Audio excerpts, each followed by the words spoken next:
Hi, it's Teacher Melissa, and I want to tell you about a game that I've been playing recently with my upper level students, and it's called Teacher versus Student. It's lots of fun for your students, keeps them interested, and it is so easy to switch out what you do every single day with your regulars.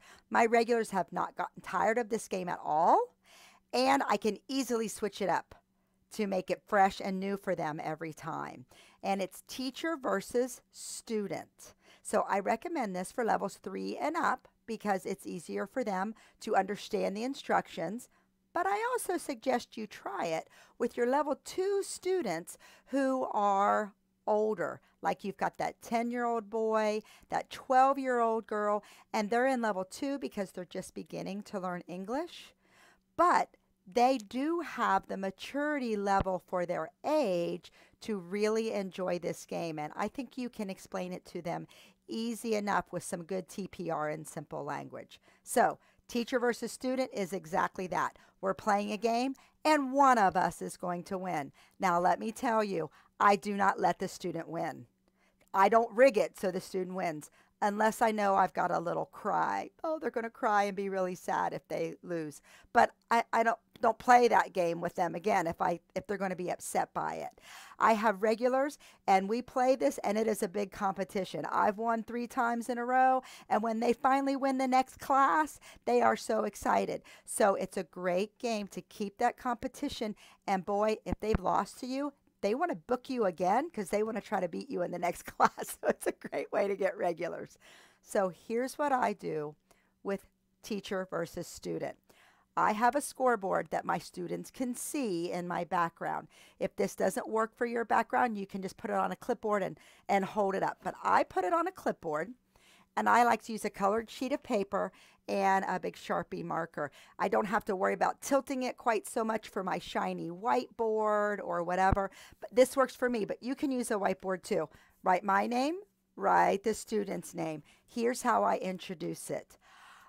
I introduce it at the welcome slide. Hi, how are you? What did you eat today? Where have you traveled? And I've asked them all those kind of little questions. And then I'm going to say, today we will play a game. Teacher versus student. Melissa versus Coco. Let's play. And I start playing immediately. They need to know first off the bat there should be some points going on. And so we're going to play and get points. I'm going to show you the first one that I do. I have my great big dice. They've got some at Dollar Tree right now that are just whiteboard, like wipe off ones, and you can just write numbers or whatever you want on them, so you might want to get one of those. But I've got a great big one, so I'll say this. Okay, this is for Coco. This is for Coco. Ready? 4. Coco gets 4 points. 4. Good. Okay, this one is for Melissa. For me. Ready? 5. Yay! Teacher Melissa gets 5 points. Who is winning? Yes, I am winning. We will play again for Coco, okay? Now, if they don't understand the who's winning, I'll say, who is winning? I have 5, you have 4. I have more. They'll get it. Believe me, they understand competition games. If you write the numbers real big and show it to them, then they will easily be able to see who is winning, and they'll get that competition. So, and then then we'll do it like every 4 or 5 minutes. Now you can do it with your stars that you're giving in the app, or you can do it opposite of that. So 2 minutes later into the lesson, I'll give a star for something, and then 2 or 3 minutes after that, we'll roll, and then 2 or 3 minutes, I'm quickly clicking a star. So when I'm playing this game and giving stars the opposite, the star is a quick click. You did a great job reading today. You get a star. Click and move on. I'm not making a big deal like I often do out of the stars because the game is the other reward. So the next one will roll. Coco, 5, and we're going to add it. So I'm going to grab this. First class maybe, first few times in the class, I'll go ahead and add 4 plus 5, 9. Now, after the first couple turns, the student should be able to add that, and I'll give them a second to think. I won't even say that. I'll say 5 plus 3.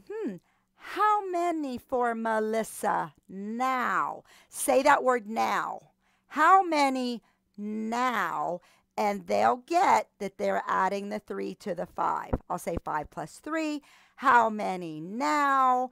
And they almost always get that. I cross out the 5 and I write 8. And I can't remember what Coco had, but let's just say she had 7.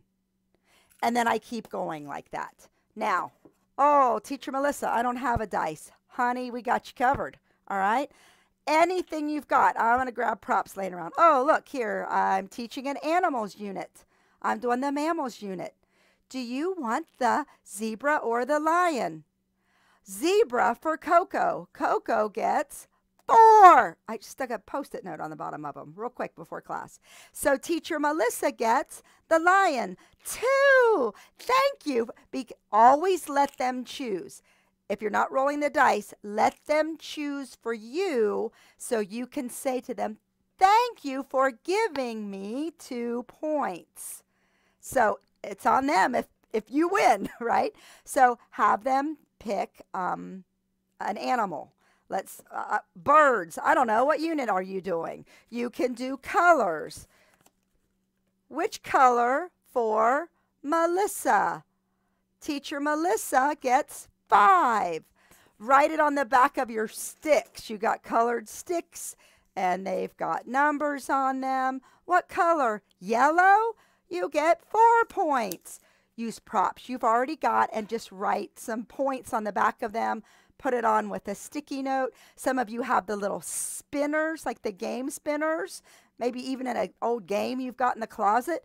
Pull out the game spinner. Use the game tokens. Put points on the backs of the stars that you give and just have them choose something. Make sure they're choosing or it's very random.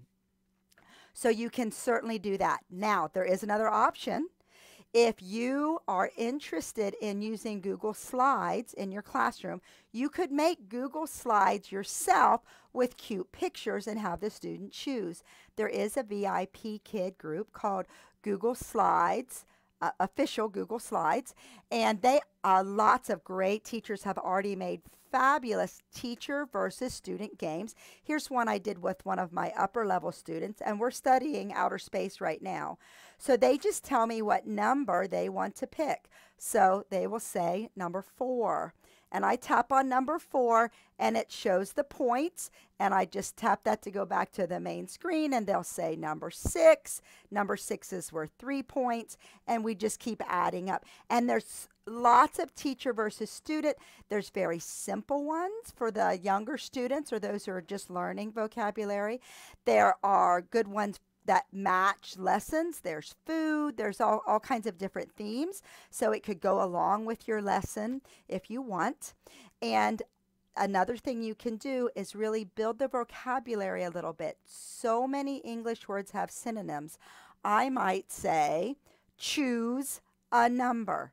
And then the very next time I'll say, pick a number. What number do you prefer?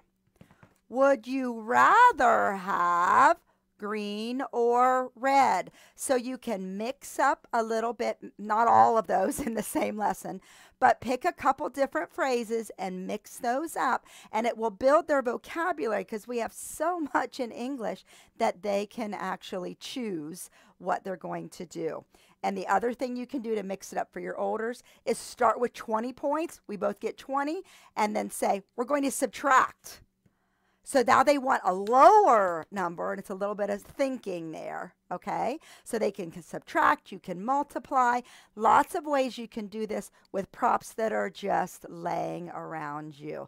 Let us know how this works. Give the video a thumbs up if you think it'll work for you, and leave us a comment.